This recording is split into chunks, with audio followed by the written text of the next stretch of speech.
aquí me salta un poco la pregunta de ¿quién determina qué poblaciones, a qué poblaciones se evalúa? O cómo es que se determina, vamos a evaluar al Estado de México, no sé, digo, por decir alguno. ¿Y qué tan Mira, frecuente es esto en México? Porque parece una gran, o sea, parece una gran oportunidad, ¿no? Para que, evidentemente, en el caso de la enfermedad renal, que es precisamente una de las enfermedades que más perseguimos, ¿no? Pues puede ser una gran ventaja saber que que la población, o sea, desde antes de que la población esté enferma, pues poder saber que es propensa, ¿no? A la enfermedad. bueno, cuando se desarrollaron estos biomarcadores, se hablaba de obreros en las industrias, porque esa era, según el punto de vista generalizado, era la población más en riesgo de desarrollar enfermedades, porque en las industrias se concentran mucho los contaminantes dentro del área de trabajo, ¿no? En la nave industrial. Y bueno, eh, con el uso de estos biomarcadores, pues llegó a mejorar muchísimo el ambiente dentro de las industrias porque se empezaban a poner campanas de extracción, filtros de aire y a contener pues las fugas que estaban teniendo al ambiente de todos estos tóxicos, ¿no? Que se producen durante la producción industrial. Fue hasta finales del siglo pasado, por los años 80, que se empezó a descubrir que todo eso que ocurría dentro de la industria se estaba trasladando al ambiente externo, ¿no? Y empezaron a ocurrir, bueno, ha habido grandes accidentes, pero también se empezaron a detectar sitios de alta contaminación ambiental en Estados Unidos y en Europa, ¿no?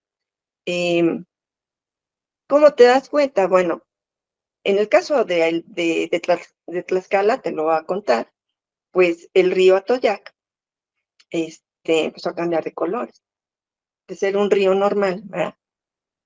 Que recibía descargas domésticas, entonces de repente pues, no estaba muy bonito ni muy transparente porque estaba recibiendo descarga de materia orgánica de las comunidades, pero de repente empezó a ponerse azul, azul índigo, ¿no? No, bueno. Pues porque en la zona hay muchas lavanderías de mezclilla. Y luego había muchas lavanderías domésticas, entonces eso llamó mucho la atención. Pero en la confluencia con otros ríos, con otras corrientes, de ser azul intenso cambiaba a color de rosa. Entonces, ¿eso de qué te hablaba? Pues de una reacción química, ¿no? Y al momento de la reacción química se liberan al aire grandes y fuertes olores químicos, entonces pues, la gente se empezó a dar cuenta, porque otra de las características de México es que no se dejan los 30 metros que se deben dejar entre la orilla de un río y la población, ¿no? No, pues aquí las casas las encuentras a medio metro o a 3 metros de distancia. Entonces esas casas que estaban tan cercanas al río empiezan a percibir estos olores y estos cambios de color y lo empiezan a reportar. Entonces a menudo tú te das cuenta de que hay un problema ambiental porque la gente lo reporta. Una comunidad se ve afectada porque empiezan a tener este clase de problemas, ¿no? Hay olores, hay cambios de color en el río, empiezan a haber toxicidad entre la fauna y la flora. En ese río, a pesar de que recibía las descargas domiciliarias, pues había peces, había hasta nutrias, nos describen que había ranas, ajolotes, o sea, la gente iba a pescar y nadaban en ese río a mediados del siglo pasado. Pero ya hacia finales del siglo, pues ya el río empieza a presentar todas estas cosas, que coincide con la instalación de industria, de nueva industria. Ya había industria, pero empezó a instalarse más. Entonces, cuando nosotros empezamos a estudiar la zona, pues nos dimos cuenta de que sí, las lavanderías pintaban el río, pero el principal problema no era la pintura, ¿sí? Que sí, si es con base de anilina, sí puede ser tóxica, pero no era nada más eso, sino que junto con esa descarga de colorantes y de blanqueadores que se utilizan en la industria de la mezclilla, pues venían también las descargas de otras industrias, como la industria petroquímica, una papelera, la industria metalmecánica, o sea, todos se están descargando al río. O Entonces sea, ya cuando gases, metales, lo que estaba todo, descargando podía, sí, de todo. o sea, los listados de tóxicos industriales, allí en esa zona se encuentran todos. Wow. Entonces, si tú tienes un corredor industrial, otro lugar que está así igual o peor, es el Salto en Jalisco y el río Lerma aquí en México, en el Estado de México, ¿no? Sí. Son ríos que están recibiendo descargas domésticas, pero también están recibiendo descargas de establos, de mataderos, de ladrilleras, de industria grande, de industria pequeña, de talleres artesanales, o sea, todo, ¿sí? Entonces, ¿qué está sucediendo?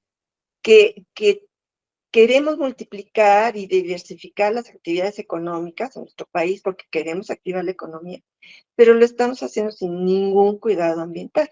Bueno, lo iniciamos a finales del siglo pasado, llevamos ya 23 años de este siglo en que el ambiente no se cuida, ¿sí? Entonces, ¿qué tenemos?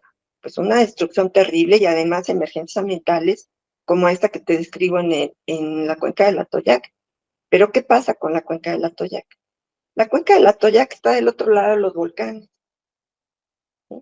De Sí. este lado está la cuenca de México, sumamente contaminada, urbana, fundamentalmente urbana.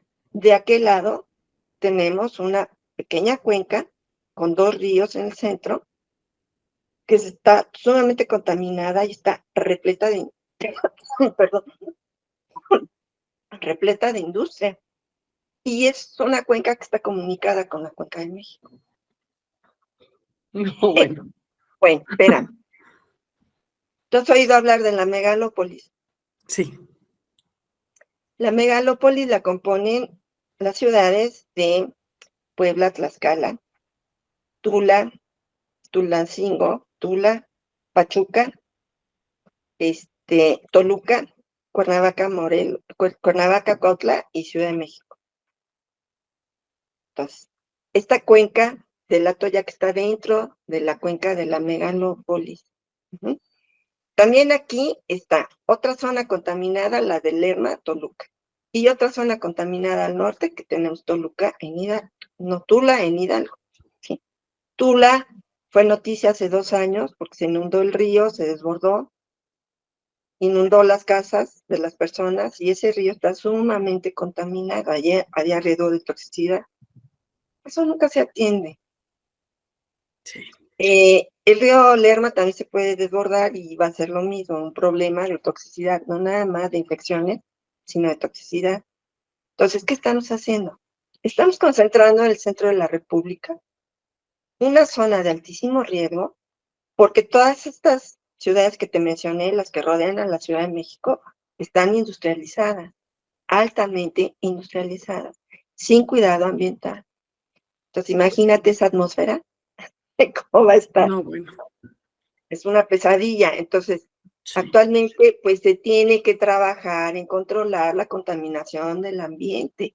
A nosotros nos urge dejarle a las futuras generaciones una zona bien controlada, bien manejada en lo que se refiere a todos estos compuestos que son de alto riesgo para la salud y para el ambiente. Cuando digo ambiente me refiero a las poblaciones naturales, a los árboles, a las plantas y a los alimentos. Se producen alimentos, todavía hay ganado, todavía hay campos de cultivo de hortalizas, hay campos de cultivo de huerta.